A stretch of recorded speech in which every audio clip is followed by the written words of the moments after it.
Hi everyone, welcome to this video.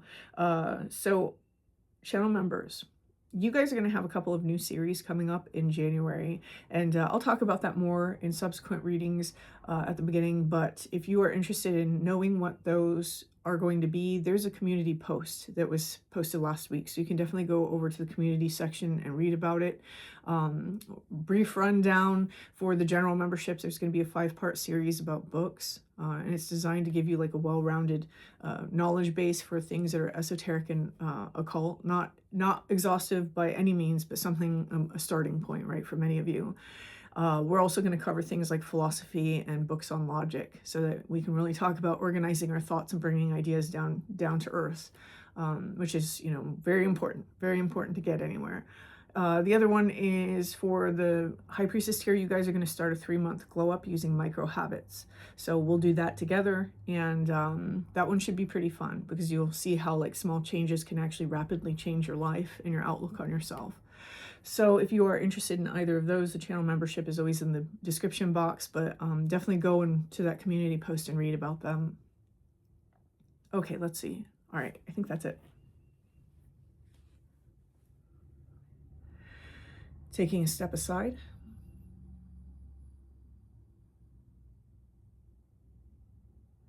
And allowing spirit to pass through me.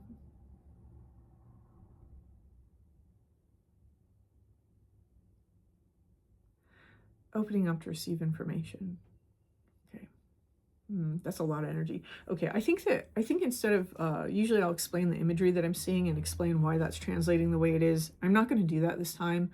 I'm just going to tell you the information that it's giving me. So right off the bat, I'm getting the sense of a theme. So whoever this message is for, there's been a theme that we've recently identified. And this is a life theme. It feels a little bit to me like it's running in the background, like the theme is really subtle. And we may have thought that there were other themes that were important, and we're realizing that they're all kind of springing from this one theme. For some people, this theme might be a belief that's been created by, at first I want to say a situation, but I actually feel like it's multiple situations. And the belief is actually so pervasive that we don't sit around. You know how like some beliefs you sit around and you're like, yeah, that's just a belief. Like, that's not true. This is one that somebody believes. It's like, no, this is fact. This is just how it is. This is how the world works. This is how people are. It's a very pervasive belief. So in other words, it feels like this theme is part of our conditioning. Okay. Now, whoever this message is for, you already know about this. So again, just like I say in all of my, for most of my readings, that if you don't know about it, it's not yours, okay? This is a message coming through for somebody who already knows about this. And either this is something that you've discovered rather recently, or you've discovered it in the past and you've been working on it. I'm hearing it like working it. You've been working it. I like that that's how it's being put. The more you work it, the more you're kind of seeing that it's rooted in different areas. It's rooted in different events. And I will share the image that's coming to me for that one. It's like a wire, and I'm following this wire, and the ends are frayed. And like each fray is like going into the wall in a different place. Like it's being given to me in this almost like weird, like foreign biological, mechanical, like weird. It's being given to me in like really weird symbolism. I'll just put it that way, like something that's not normal. It's not normal. And but we've normalized it. We think that it's completely normal, right? We think that this is healthy and it's normal and this is the view of the world. Not that it's something that we enjoy, not that it's something that we like, but it's just been normalized for us. So that's really who this message is going to be speaking to, is if you've recently or have identified a theme that you thought was completely normal. Now, before we continue, I'm being given like I think they're symbols. And so if you're new to my channel, the symbols don't mean that the reading is or isn't yours. It just means that if they resonate with you, pay extra attention. The reason why these ones are tripping me up is because a lot of them feel situational. So the first one that keeps going is one that's like, I think it's a phoenix, and it's almost like the phoenix is the synchronicity, like something keeps happening regarding phoenix recently in conjunction to watching this particular reading. Okay, there's also, this is kind of funny. I'm hearing Fleetwood Mac, Silver Springs, and I'm getting it in an ad. So someone's seeing it in an ad while they're watching this reading. Okay. and I'm hearing a word. I don't know if it's a word or a name. I'm hearing Tupelo, and I don't know what that is. Person, place, thing. Person, place, thing. I'm almost feeling like a ping on all three. So Tupelo, whatever that is, I don't know. Okay. The number 5, especially I'm seeing like 555. For somebody, I don't know why 553 is like repeating. Okay. There's something, it's almost, oh, so I felt my hair tie get kind of cold, and it's heavy. So it's almost making me think of hematite. Somebody's receiving like a hematite bracelet as like a gift, or is giving one as a gift. The reason why that stands out and why it's part of the symbols isn't because someone always wears one. It's because it's unusual. So if it's unusual for you, then this might be your symbol. Let's see. Something about an open house in a cul-de-sac. So going to an open house or holding an open house in a cul-de-sac. I'm seeing a horse on a keychain. There's something hazy about the legs. So there's something weird about the legs on this keychain. Either it's like the horse is a rocking horse, or it's like, Odin's 8-legged horse or something. There's something weird about the legs. There's something different than a normal horse. Okay. All right, I think that's it. So the multiple roots of this theme, it feels a little overwhelming as I'm like being shown it.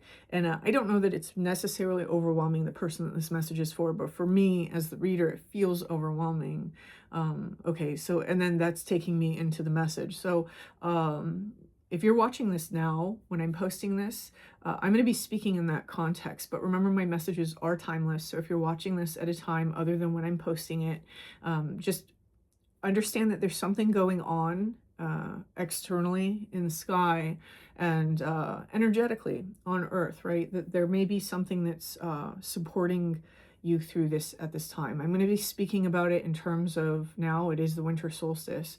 So the reason why this message seems to be coming through right now is because there's something about the energy taking place at this time that is supporting someone in working it, right? It's like you don't have to necessarily do all the work and all the drudgery and all the focus that you normally would have to do. There's something that's going to click into place, almost like an inspiration or something that's bubbling up to process. It's like it's meeting you halfway. So because you've been working it, it's like you've gotten yourself to a place in your mind or in your subconscious where it's like ready to give up the ghost, so to speak. It's like there's something that's untangling. The phrase or unfraying. Okay, let's see.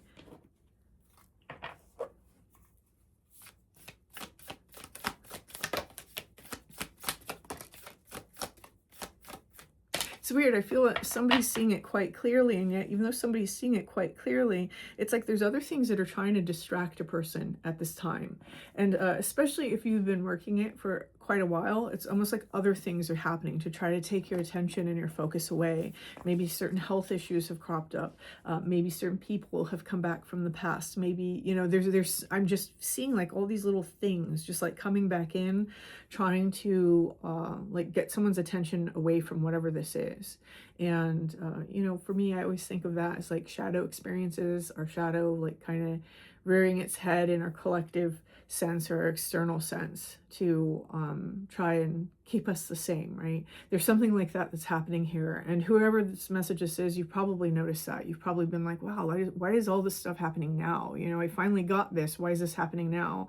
The first card that we have out here is the unicorn, nurture and be nurtured. Oh, that's so weird. That's so weird. Okay, sorry, that was a sync of my own here. It's funny when that happens. The unicorn, nurture and be nurtured. Now, and then we have, I don't know how to pronounce this. I think it's supposed to be keto. It's honor and loyalty here. So one of the things is I'm almost seeing these two cards like coming together.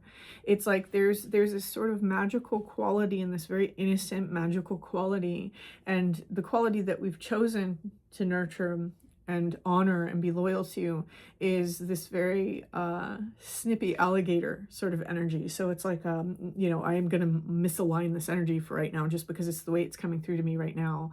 Not that I have a thing against alligators, but this predatory energy, right? So somebody here, you may have a theme where there's always been this nurturing or caregiving extended towards like very predatory sorts of energies, as opposed to being able to even see the more positive or pure energies around you. So there's something here about that. I may not necessarily be getting that right on the head. There's something that feels a little off about what I just said for me. But it's this juxtaposition between the innocence and the purity, not as a self-embodiment, but as something that we're longing for, and then what we wind up actually nurturing and spending our time on. This can extend in all sorts of areas of life, right? It can be the people around you. It can be workplaces. It can be areas that you choose to live in, things that you choose to identify with, right?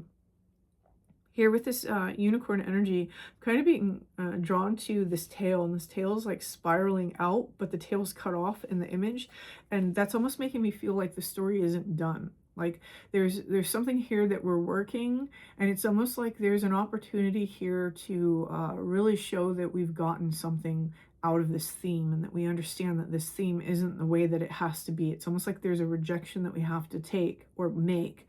Why did I say take? Maybe that's one.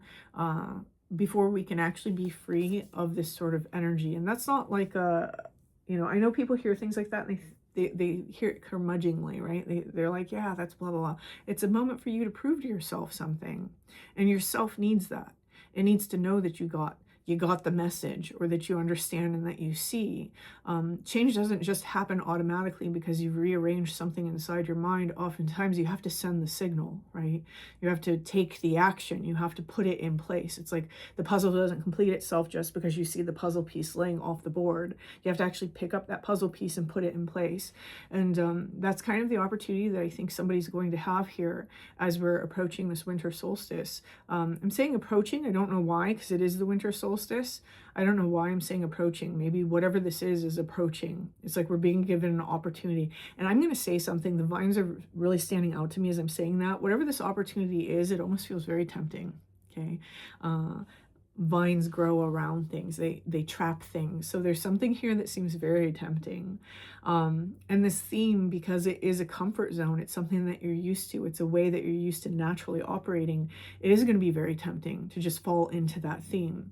But I think that whoever this message is for, this is the moment that you get to kind of really release this theme for the rest of your life. And that's why we started off this reading saying that there's something about this time period that is allowing this to be resolved, right? Rather than having to deal with each individual thing that caused this sort of theme to even occur inside of your life, or to cause the conditioning and to go through that for years and years and years. It's almost like this tempting opportunity, and your ability to reject this thing, whatever it is the finger snapping and saying, okay, this story's done. We've learned this. Let's move on. Very interesting. For some of you, there is a heavy emphasis on the heart space. I'm saying that because the green around the unicorn is standing out to me. And it's something about our vision, because the moon is really making me think of the third eye here. So there's something about our magical vision or our magical thinking regarding the heart space for some people. For other people, it's our vision of our reality is creating a reality. That's what unicorns do, right? They make magic. They create things. And this is arising out of something that's stored inside the heart space. And then that brings me back over here, and what's been stored inside of the heart space here is some sort of like sympathy for the devil, or like some sort of allegiance or feeling of we have to be loyal to the very thing that keeps biting our hand when we're trying to feed it. It's something like that with that little baby predator there. It's like baby predators. Interesting. Okay, let's see.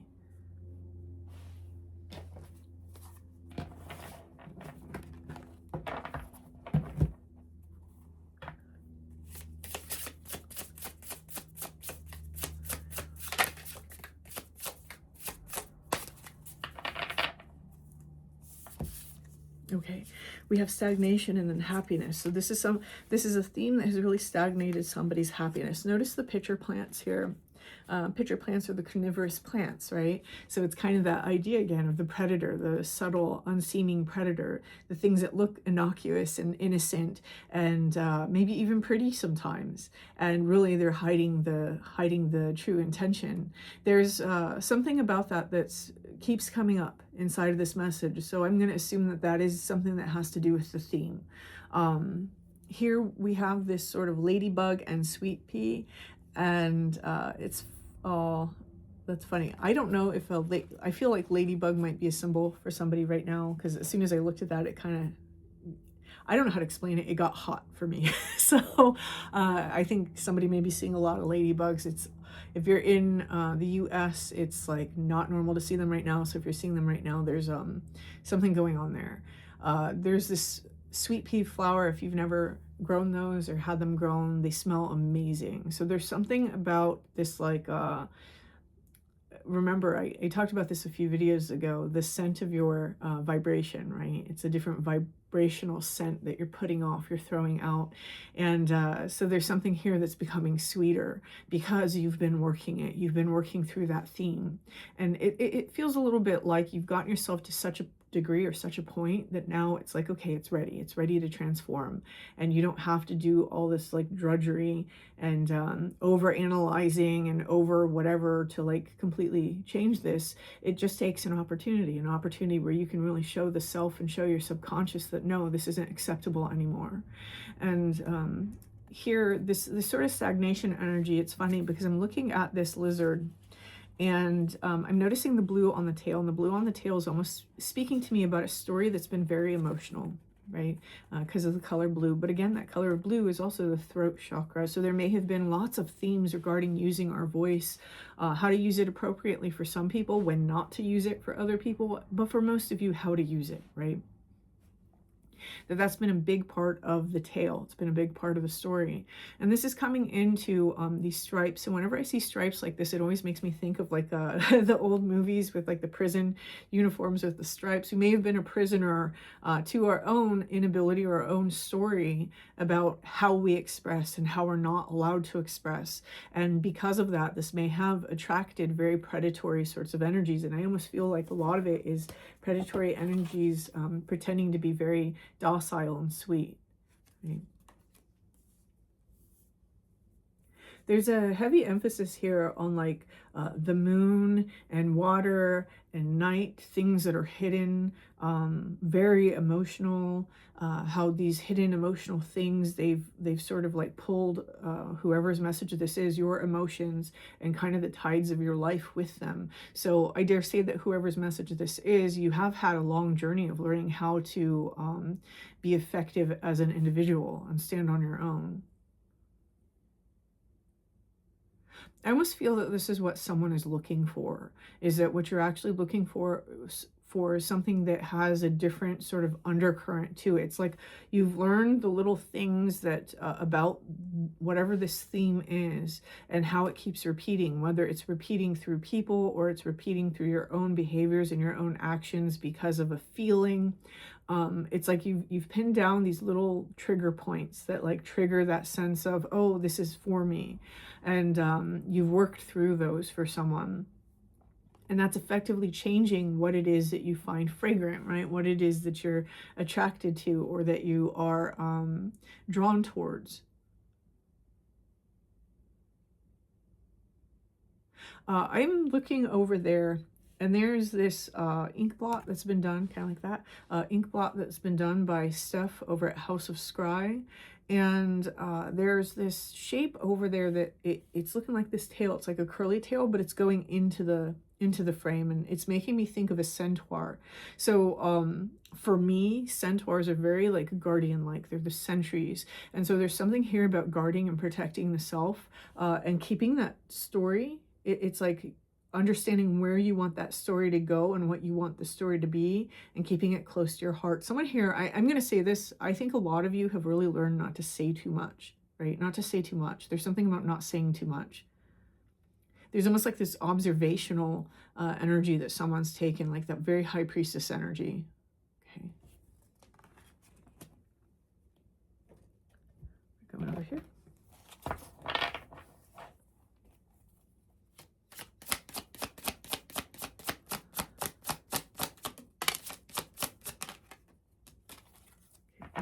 bottom, we have the Knight of Pentacles. So this is about very solid foundations, built slowly over time.